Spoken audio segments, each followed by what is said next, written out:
Hello, I'm the Casual Collector, and today I'm going to talk a little bit about base building. I'm kind of riffing here, so forgive me if I meander a little bit. I'm going to be talking about mostly my work, but also a little bit about these two pieces here by Miguel Teraves.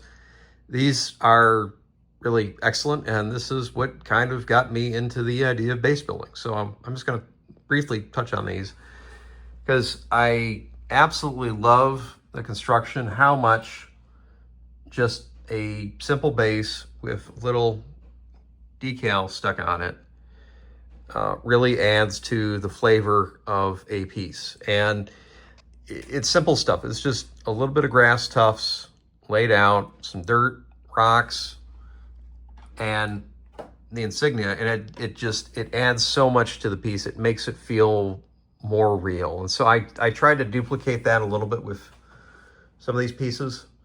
And I'll kind of talk a little bit about how I tried to emulate the look of what he does.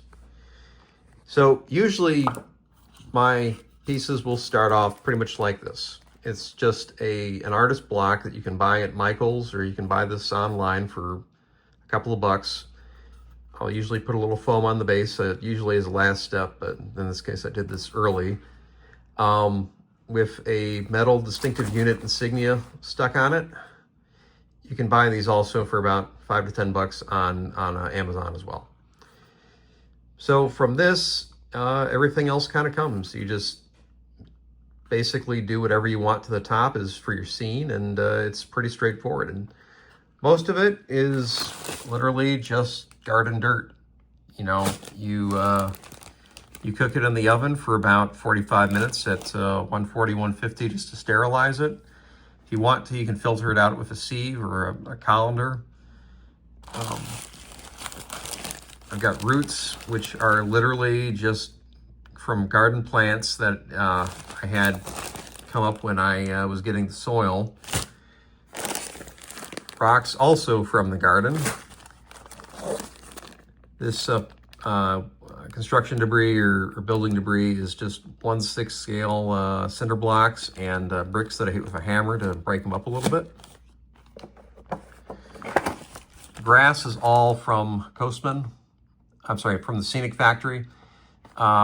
This is just basically static grass stuck on a hot glue mat, and then you can just literally pull it apart by hand and shape it into whatever you want. And he sells this in a variety of colors. This is fresh, I believe, olive. This is autumn. And these are very nice. I love these. And this is Coastman's sticks. This is what I use also for ground debris. He bakes this stuff in a kiln. It comes out pretty solid. I would recommend going for the smaller sticks, though, for the terms of debris. So you got your base. Okay, what do you want to make with it? If you want to go for something very straightforward, you just get some of the Scenic Factory grass, stick on a little bit of dirt on top of it to give it kind of a bit of backing for if you're looking past the grass, and then you just glue on the static mat, cut out space for the feet. I would recommend using either wood glue or orange Gorilla Glue for the dirt. Wood glue does tend to work better, I think. It doesn't really show up as much, but you do need to, it doesn't stick as well as the Gorilla Glue does. The problem with the Gorilla Glue is you need to keep on adding dirt on top of it as it cures, because it's going to kind of soak through the dirt and it'll look kind of not as great after a little bit. Either case, you just kind of wipe a thin layer on top. Just make sure you cover everything nice and easy, nice and even, I should say. And then you just drop on the dirt. You refresh it if you need to, and you just let it dry, and it'll come out looking nice. Something that was also fairly easy and fairly straightforward is Gilbert erector set girders. This is literally a 1970s, 1980s erector set. I just chopped this off to get a length that would fit, and I just hit it up with a fake rusting solution from like a Joann's or Michael's. and it gives it kind of a nice rusty patina. This would simulate like a landing pad for the Vietnam War, or for pilots for World War II too. I'm gonna go for something that's a little bit more complicated. So this was a bit of a mixture of terrain. We've got the grass, we've got some of those garden rocks, and then we got some of the plant debris from Coastmen. And I just kind of layered this a little bit. It gives it a little bit more of a dynamic look to it, maybe like a roadside or some such. And you just got to have space for feet here and there. And it looks good. And like I said, distinctive unit insignia, you can buy it pretty easily off of Amazon for cheap. Something that was a bit more complicated in terms of look. I did a stencil for this, and then I kind of freehanded areas to touch it up, which is why you can kind of see a little bit of the blockiness there, the texture.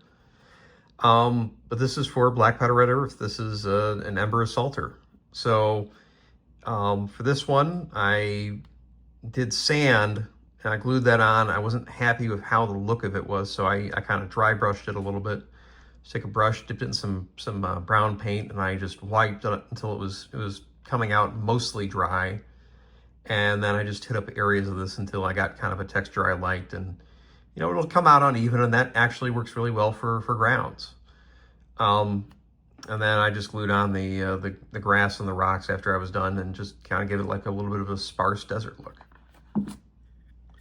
If I want something also that's a little bit more complicated, this is something that I've made from Home Depot wood. I used that, I forget who made it, but it's a sponge technique for concrete. So after I glued the sand on using Gorilla Glue and let it dry and cured it and all that stuff and spray painted it black, what I was doing is I was hitting up the surface with a sponge that was like half water and half white paint. And I had like another area that was half water, half gray paint.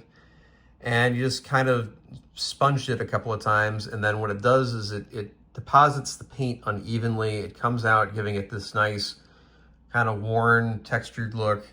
And I just had some separation on this, the white for the top up here, and then like a darker gray down here. And it works pretty well. You can do this pretty quickly, and the biggest part was really the sand for the concrete. And then for the back, again, did a stencil job that I would touch up with freehand. So this was for an Afghan piece, and so you have rescuers, title, just print them off. And I cut the stencil using an X-Acto and just a printout, and then you can stick on the stencil using baby shower, any simple glue stick. And, you want to get one that's washable. That way you can just kind of rinse it off when you're done with it, and it'll peel off without leaving too much residue.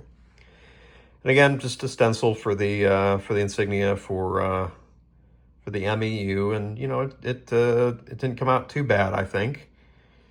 But, it adds flavor to the piece. And then on the other side of this, I'll set up like the Marine. I might put some trash on the ground. I might add some MREs, a chair, whatever I want to do to kind of set that up and set the scene. If we take a look at Alexander Matsevsky here. So, and again, using some of Coastmen's sticks to fill this thing out, gluing on the dirt. You can see some of the roots there. And this is literally just brown construction paper that I hit up with some paint afterwards. I just kind of gave it like a little bit of a dry brush of some, black or brown paint or whatever, just to make it look old. And then I just glued it on. I mean, you can kind of see it, well, a little bit there. And, it comes out great. You can really shape a scene just by adding some really basic stuff to it. For this trench scene, I mean, again, you can see roots glued on. This was very time consuming to add that many. I'm gonna admit I probably went too far in some places there. But the top is just pretty straightforward. It's just a little bit of grass, a little bit of sticks glued on, some of those rocks glued on. And then, if I wanted to touch up an area of the dirt, this one actually came out pretty well because you can kind of see it there. But some of the underlying black paint layer kind of showed up because the the dirt didn't stay on it, so it gives it kind of that nice texture of what you'd expect for, you know, having earth unearthed and seeing it drying out in various places. And so for the base here, I mean, it's literally just some sticks, a couple of rocks, and a couple of bits of trash that have been hit up with a little bit of glue and dirt, just to give it like a little bit of a texture, or you can kind of wet it a little bit and it'll kind of look nasty as you tear it up a little bit. Again, very straightforward, very easy to put together. And this last one here, so let's see if this works. Hey. And he's staying up even though he's got only 1 foot on the ground. So the trick for this guy is he's got a little bit of wire which is wrapped around his leg, so he's still fully posable, he's still fully mobile, but there's a tiny little hole here in the base, and so you can stick him on that hole there. Let's see if I can get this on. A bit hard for me to coordinate when I can't really see where I'm sticking it. There we are. You can give him a dynamic pose here. Like in this case, he's got his foot off the ground. He's walking. And if you're worried about the base wobbling, this is also a great way to do that, where you can be pretty discreet without having to glue the whole thing down, and you still maintain a pretty good dynamic range of movement. You can still shift them around, repose them if you want to, and it's pretty effective. Again, front is literally, to the front is just literally a stencil that I cut out, and then I just dabbed it with white paint. Again, it's dirt glued on, and then what I was doing is I was taking some of that construction debris here, just the smashed up cinder block and brick. I was gluing that on, and then I was kind of washing that a little bit, or with a little bit of mud or a little bit of dirty water, or you can, you know, just dip them in there, wash them with the dirty water before sticking them on there. And I forget where I was getting the snow from, but it was just one of those fake artificial snows, and I just kind of dabbed the area a little bit with glue, and then I just some wood glue, and I just then stuck that on there and just let it kind of stay where it is. That will also kind of work pretty well because it will come out a little bit uneven like this. You don't want to have stuff that's perfectly symmetrical or regular. Having it so that it does kind of wash off or fall off in a way that's weird is going to help make it a more natural looking piece.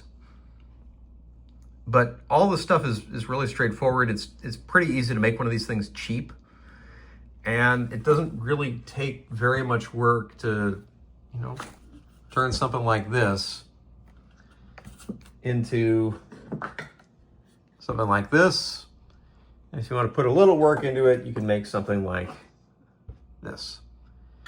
And you stick your finger onto this thing, maybe stick a little wire through the foot, and you do this, you're going to have a nice, beautiful little piece that is going to add a little bit of flavor, a little bit of look to it. And if you do one of the stencils, yeah, it's going to take a minute to do that just because you got to X-Acto out the thing. But that really adds a lot to it. Another stencil here, actually, if I can turn this thing around here.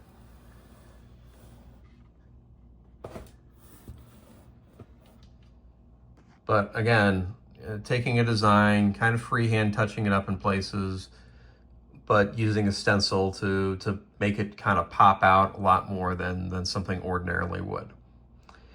Anyway, I hope you guys enjoyed this, and please feel free to give me comments. Thank you.